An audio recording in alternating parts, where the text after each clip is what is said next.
I'm going to treat you better than Sony did and let you know right now there are spoilers for Endgame.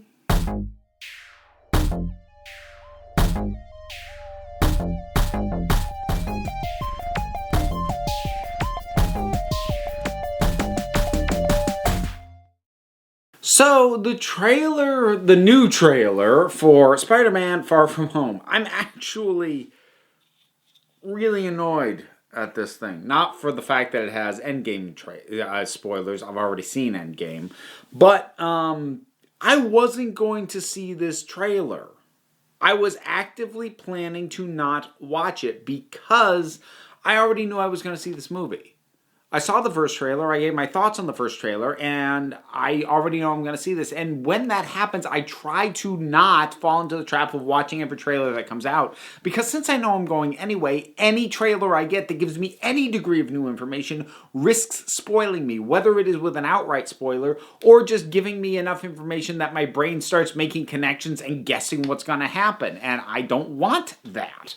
So I was not going to see this trailer, except that the thing that's the big spoiler thing, not the big Endgame spoiler thing, but the main thing that, like, I would not have wanted spoiled for me, like, everyone started talking about it, and, like, to the point that it's the kind of thing that they put it in, like, the headlines of articles and, like, the names of videos. And while I can avoid reading an article, looking at a video, it's really hard for me to avoid looking at the names of them. So even though I was able to avoid Endgame spoilers for a week until I got to the movie, I couldn't avoid this crap. So this is your last warning. Let's talk about the possibility of there being a multiverse in the MCU. Mostly this is going to be me saying why that's absolutely not what's going on here. I'm going to start with my big, massive piece of evidence for that, and then it'll honestly be a lack of evidence, but just me explaining why it's a stupid idea, and I'm just kind of operating on the presumption that Marvel is smarter than doing this, because it's dumb.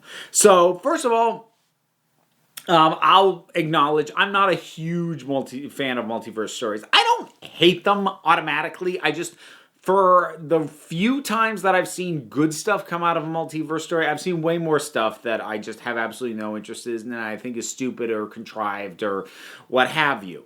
So I'm not inherently partial to even seeing a multiverse get introduced really anywhere. So let's start with the big, massive, clear, obvious reason why there isn't going to be a multiverse, despite the fact that this trailer seems to indicate that there is. Who is the main provider of the information that indicates there's a multiverse? I know it's Nick Fury's line, but who is he referring to? Mysterio. What is Mysterio's entire deal?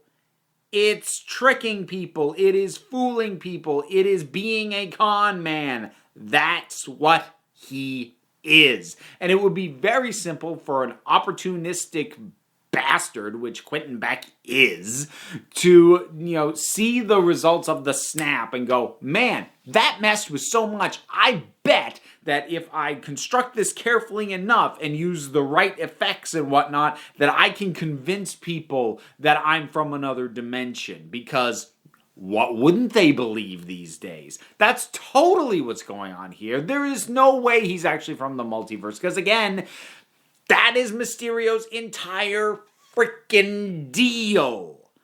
So, I'm now just going to ramble on why it would be very stupid if it was a multiverse. And again, this is me just presuming that Kevin Feige and the other folks over handling the MCU all know what I'm about to talk about. So, here's the thing. You can't just cite at me all the reasons that multiverses, or that some people claim multiverses work in the comics, because the nature of the comics and the sprawling nature of the comics, where not only are there a bajillion characters, but there's a bajillion variants on the characters, does allow you to dabble in this stuff a bit more than I think you can ever reasonably expect to get away with in movies. And I do know that that kind of argument doesn't hold the kind of weight that it used to. It used to be said you couldn't put superheroes in comic-accurate costumes. You couldn't get away with that on film. And for the most part, we've now been proven wrong on that. So And, people would have said the same about intercontinuity at a point. But this isn't, in my mind, this isn't an issue of confusing the audience, which is the patronizing way to, make an argument about that. No, I think people can wrap their head around it. It is asking a lot more work, and it's not I don't think it's an issue that audiences can't wrap their heads around it. They may not feel it's worth the effort. That's a slightly different argument. But the thing is that the way that fandom is in general, especially, with how prevalent, fan theories are and how quickly this stuff spreads, Marvel has a pretty good handle on how that entire thing works. Now, I do understand that this movie is being released by Sony, but these Spider-Man films are being shepherded by Marvel. And Nick Fury's appearing in this, that would have had to have been signed off on by Marvel, the same as Iron Man in the previous one. So there's no way that Sony could inject something like a multiverse on their own authority. Marvel would have had to have signed off on this. With Marvel understanding the way that fans tend to be, they would know that if they hint, much less confirm, that there's a multiverse, i.e. alternate dimensions, i.e. alternate variants of these characters that we know and this world that we've already come to expect, that means that there is going to be nonstop calling all the time of, oh, well, we can get Iron Man back, and we can get Captain America back, and we can get all these characters back because we can get the alternate dimension versions of them. And look, these characters aren't coming back. Iron Man's done. Captain America's done. Chris Evans and Robert Downey Jr. are done playing these parts. And if Marvel is very smart, they will not have them back, not even for cameos, not even for joke one-off things, and definitely not for alternate dimension versions. Because the instant you do that, you start getting a bunch of people screaming at you, why aren't you bringing them back? Because their stories are done. And this is an area where the movies have to diverge from the comics. Because in the comics, the stories never end. Story arcs end, but the story of these characters never end, and they just keep going forever. You can't do that with film because the actors get old and want to do other stuff. It's not like when your artist gets tired, you just hire another artist. And they've had these actors play these characters for so long that I don't think recasting is really in the cards. That's why they had Tony Stark die. That's why they had Cap age to the point where now he very obviously can't be Captain America anymore. They're closing the book on these characters. And not to mention the fact, all the other stuff that people are going to start asking for if you do a multiverse. You're going to start people saying, oh, can we get the Hugh Jackman Wolverine? Can we get the Tobey Maguire version of Spider-Man? Can we get that? Can we get... No! And this is my big issue with multiverse things. The fun you get out of the few times that it gets done well, in my mind, really gets undermined and kind of completely counterbalanced by the fact that, well, now that you can do virtually anything, you're kind of expected to. And if you don't, people are wondering, why aren't you? And because I know somebody will bring it up, somebody's probably going to ask, what about Into the Spider-Verse? Didn't that work? Didn't that make multiverse work? Well, yes, in a completely self-contained story in a different medium. Because I do consider to be animation to be a different medium from live action. Not only because of the process of what's involved in making it, but also in terms of, at least in America, the way that audiences take it in as a piece of entertainment. So, let me put it this way. If the sequel to Spider-Verse, or anything so set in that world, ever brought in versions of Spider-Man voiced by Tobey Maguire, Andrew Garfield, and or Tom Holland, I wouldn't actually take as much of an issue with that, because I don't believe that audiences, they don't overlap animation and live action in their minds, especially not if the originating thing is live action. Like, I think most people would take that in the spirit it would be intended, which is, oh, that's a neat, fun thing, and not necessarily be expecting follow-up. Now, if they had a version of Miles Morales, presumably live action, who's very clearly the version we saw from Spider-Verse, ever show up in a live action movie and imply that he is from another dimension, that I'm going to have a problem with for the same reason that I've already mentioned stuff.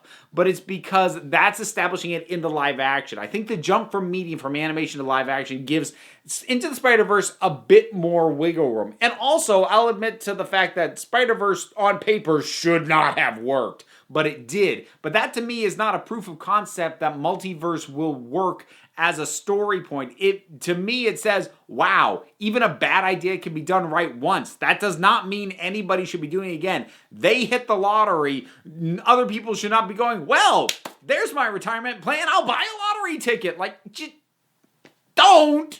And you know what? To a certain extent, I will cop to the idea that multiverses are confusing. Not if you actually dig in to follow them, but like at a glance, they are confusing. So, look, basically everybody ever has seen Endgame and or will. It is insane how much money this movie has made in the amount of time that's made it. So pretty much everybody is wrapping their head around and is aware of Tony dies, Cap is done, Natasha dies, and if you then do the trailer where it's like, ooh, I'm from another dimension, you're gonna get a lot of people going, wait, what? And that's not to say that they can't understand it if they actually sat down to watch the movie, but in trying to sell the movie to them, you're gonna get like, wait, but huh? And that's honestly what turned me off when I was young to the idea of the DC multiverse. It wasn't the actual stories. I just didn't even bother to read them in the first place because someone tried to explain to me, well, no, but there's this version of Superman from another Earth who actually, is now a bit older in this. And I'm like, stop. I don't care. Just why? And now, had I actually read them, I might well have liked them, but it made me uninterested even before then. And it's completely needless complication. Like, I don't think that, and Marvel doesn't really do multiverse. I know technically they have a multiverse, but they don't really do multiverse-driven stories. Like, they had the Ultimate Universe. I guess the 2099 universe is also technically a different universe. And, they've had their little weird oddities here and there, but the actual crossing over between the different universes is not really Marvel's thing. That's much more DC's thing. And actually, I would argue that DC has kind of done it better for the most part, usually. There's big exceptions to that, so I don't want to stand by that too strongly. But look, I don't think we get good stories out of multiverses. I just don't. And I just think it needs, and again, I don't think it is. I really don't think it is. Because, again, it's Mysterio! It's not a multiverse. So, the trailer. Did you have any thoughts on the trailer besides this nonsense that I just spent however long rambling about? Whatever your thoughts are, drop something down in the comments. Let's talk about it. A bunch of stuff to do. Buttons, links, Patreon. Much appreciated. Plus a bunch of other stuff. Click on the links, see where they take you, or don't. You don't have to, because at the end of the day, you're the council. I'm just running the meetings. And until next time, this council is adjourned.